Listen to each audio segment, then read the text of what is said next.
around the world. His Highness the Emir receives the Executive Director of UNICEF, who highly praised Kuwait's assistance to millions of children across the world. The First Deputy Premier and Minister of Foreign Affairs briefs the Council of Ministers about the outcome of the Arab League Ministerial Council meeting. Clashes erupt across Yemen's capital as Houthi group demanded further change in the constitution. And US drone strike killed 5 militants today near Pakistan's northwestern border with Afghanistan. In our first item, Bismillah ar-Rahman ar-Rahim, His Highness the Emir Sheikh Sabah Al-Ahmed Al-Jaber Al-Sabah received at Sif Palace today His Excellency the First Deputy Premier and Minister of Foreign Affairs Sheikh Sabah Al-Khalid Al-Hamad Al-Sabah.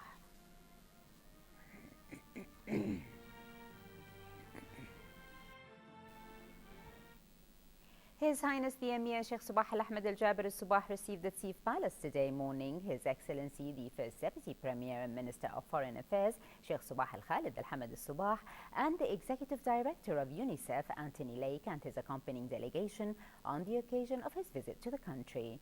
The meeting was attended by the Deputy Minister of the Amiri Diwan Affairs Sheikh Ali Jarrah Al-Sabah.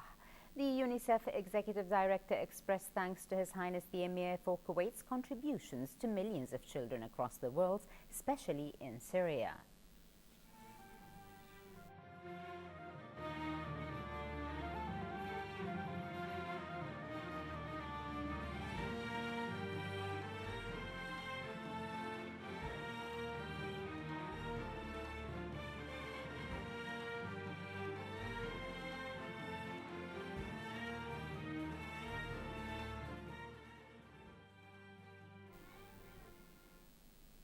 Opportunity to thank His Royal Highness not only for the resources that Kuwait has supplied to UNICEF, which has helped us to reach millions and millions of Syrian children both inside Syria and in the countries that are so burdened by the refugees and the children neighboring Syria.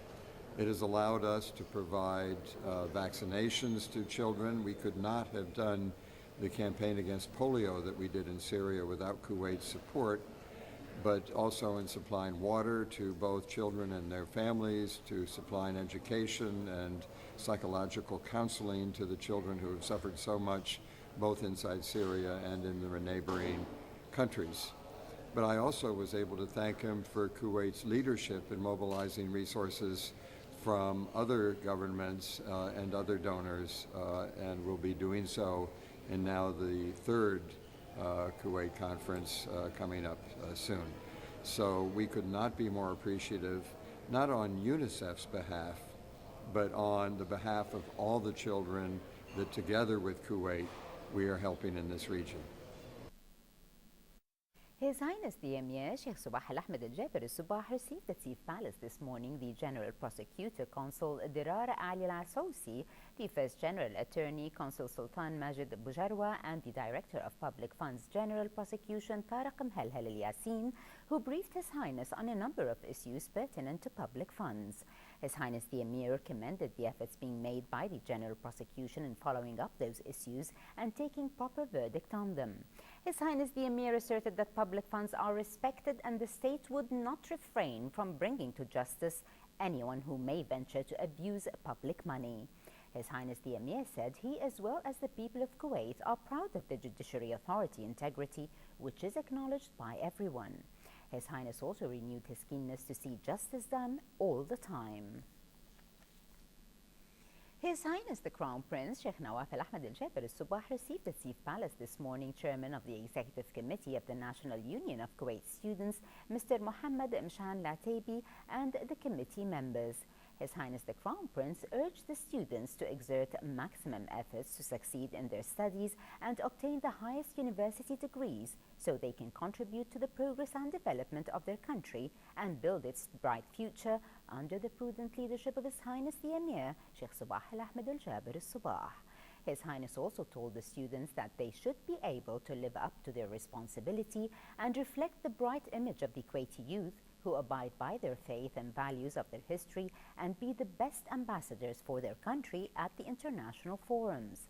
His Highness wished them all the best of success. Chairman of the Union of Kuwaiti Students expressed thanks and gratitude to His Highness the Crown Prince for the full sponsorship of the political leadership to the Union, adding that His Highness' directives would be the guidelines for their march. They presented a commemorative gift to His Highness on this occasion. The meeting was attended by the Undersecretary of His Highness the Crown Prince Diwan for Domestic Affairs, Sheikh Ahmed Al-Jaber Al-Abdullah Subah. The National Assembly Speaker Marzouk Ali Al-Ghanem left for the city of Istanbul in Turkey today, heading a parliamentary delegation to attend the 11th session of the Union of Parliaments of the country's members in the Organization of Islamic Cooperation, the OIC, which will convene on the 20th of January. Mr. Al-Ghanem, who is chairman of the Parliamentary Consensus, is accompanied by members of the Consensus, Dr. Aoud Al-Ruwai and Dr. Khalil Abdullah, beside the National Assembly Secretary General Alam Al-Kandari. The National Assembly Speaker will deliver a speech at the Union sessions in which he will address the current regional developments as well as terrorism threats beside the campaigns which try to offend Prophet Muhammad, peace be upon him. He will also hold meetings on the sidelines of the conference for coordination between the Gulf and Arab groups in the conference regarding the issues that will be brought for debate.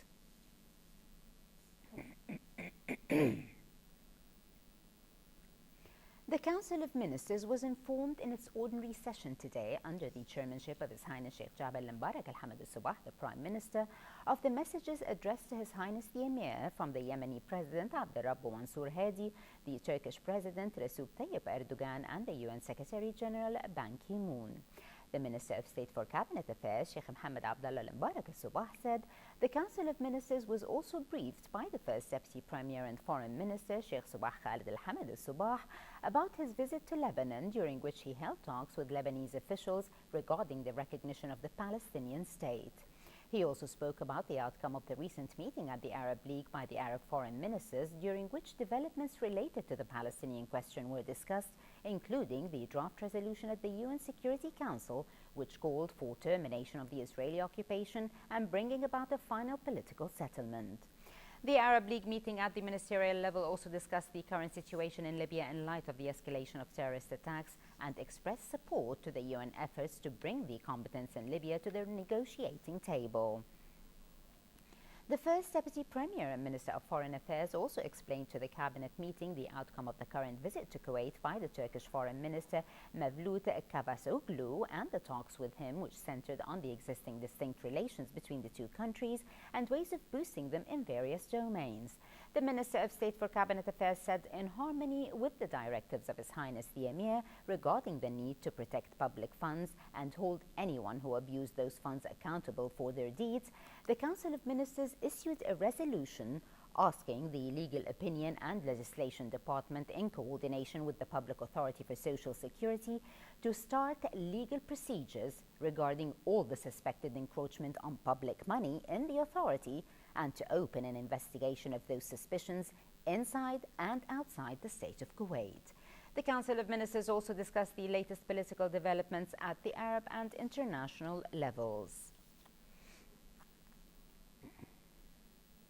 His Excellency, the Deputy Premier and Minister of Interior, Sheikh Mohammed Al-Khalid Al-Hamad Al-Subah, received at his office today His Excellency, the Governor of Al-Jahra, Lieutenant General Fahd Ahmed Al-Amir, and discussed with him ways of boosting cooperation among the security agencies with the Jahra Governorate. His Excellency, the Deputy Premier and Minister of Interior, expressed appreciation to the efforts being made by the governors to fulfill the desired goals and pointed out that the sanctioned plans must be implemented in order to serve the best interests of the country and the countrymen. Lieutenant General Amir, on his part, thanked the Deputy Premier and Minister of Interior for his support and encouragement. Clashes erupted today across Yemen's capital as the Houthi group demanded further change in the constitution. According to the Minister of Information, Nadia Saqaf, unknown gunmen fired on the vehicle of the Yemeni Prime Minister, who escaped unhurt. Fighting broke out around the presidential palace. The Houthis threatened the president last night and informed him they will attack him directly. This resulted in the president sending hundreds of troops to the streets and closing roads leading to the palace in September. The Houthi group forced the government's resignation after occupying the capital Sana'a, complaining about the slow pace of reforms undertaken by President Abdurrabbu Mansour Hadi, including the drafting of a new constitution. The United Nations Security Council today commended participants in the Libyan dialogue, which aims to find ways to end the political, security and institutional crisis in the country. Also commending the personal mediation efforts of the Special Representative of the Secretary-General, Bernardino Leon, Council members released a press statement this afternoon in which they supported resumption of another round of talks in Geneva next week and strongly urged all relevant Libyan stakeholders to attend. Council members reaffirmed that there can be no military solution to the crisis in Libya and called on all parties to cease hostilities to create a peaceful and conducive environment for an inclusive dialogue. In this regard, Council members welcomed announcements of a ceasefire on the 16th of January. Despite the pressures, the Palestinian leadership resumes its plans to go back to the UN Security Council with a new Arab draft resolution on the Palestinian statehood and end of occupation. More in this report with Fatma Abdel Karim from Ramallah. Palestinian President Mahmoud Abbas said in a brief interview with Egyptian press he is going to the UN Security Council one more time through the Arab League states for Palestinian statehood and ending the occupation, despite the United States pressures, which he described as tremendous. Abbas is resuming his diplomatic campaign and counting on possible allies to give his statehood bid a chance in front of the highly likely American veto. We have closed the door to the path of the two-way negotiations under American patronage to go to the Security Council and other international organizations, which is the right path for the Palestinian leadership. Meanwhile, the Palestinian diplomatic plan will not be limited to the Security Council bid, but will include the move with the International Criminal Court investigation. Palestinian officials said the ICC initial investigation will focus on two major issues, which are the latest Israeli 50 days offensive on the Gaza Strip, which killed thousands of civilians last summer, and the Israeli settlement activity in the West Bank and the territories occupied in 1967. The ICC has started an initial investigation to find out whether Israel has committed war crimes during last summer's offensive. And in order to provide evidence for such crimes, I believe we should work collectively to document them. Observers see the statements of Abbas and the Palestinian leadership as a serious upgrade to a possible confrontation in the international arena, which may lead to further restrictions on the Palestinian Authority. Meanwhile, the Palestinian Authority finds itself on the track of furthering its international recognition worldwide and through international organizations and conventions in attempt to strip down Israel from all the excuses it is using. Fatma Abdel Karim, Kuwait TV, Ramallah, Palestine.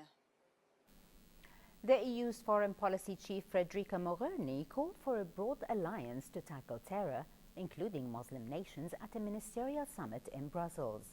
Mogherini said there had to be more cooperations both with Muslim countries and internally within the EU. The summit follows gun attacks in Paris that killed 17 people and anti-terrorism raids in Belgium. Two of the Paris gunmen targeted Charlie Hebdo magazine.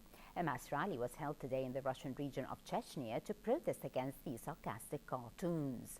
Ahead of the Brussels talks, Mogherini said, the threat is not only the one we faced in Paris, but is also spreading in many other parts of the world. Arab League Secretary General Nabil Al-Arabi attended the talks with the 28 EU foreign ministers. A new round of talks on Iran's nuclear programs opened in Geneva. This is the second meeting between the six world powers and Iran after the failure to meet a November 24 deadline last year for a comprehensive nuclear deal. China's representative revealed that China will have talks with the United States and Iran separately after the negotiations are completed. The last meeting was held on December the 17th of 2014 in Geneva.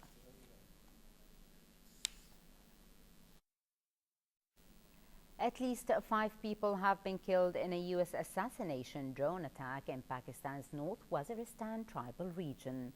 The official said the attack targeted and killed pro-Taliban militants. 7 other militants had reportedly been killed in a similar U.S. drone attack on the same neighborhood on the 15th of January. The United Nations and several human rights organizations have identified the U.S. as the world's #1 user of targeted killings, largely due to its drone attacks in Pakistan and Afghanistan. Police in Niger yesterday fired tear gas and arrested at least 90 protesters at a banned opposition protest. Around 300 demonstrators gathered in the center of the capital, Niamey, for a long-planned march on Parliament, defying a ban on demonstrations announced on Saturday. The protesters responded to the tear gas by throwing stones at the police and burning tires, but later dispersed peacefully. The opposition alliance behind the rally said on Saturday it would press ahead with the march against the crushing of opposition parties and bad governance, despite the West African country being on edge after 2 days of rioting. According to the World Health Organization, Mali is officially Ebola-free after going 42 days without reporting a new case.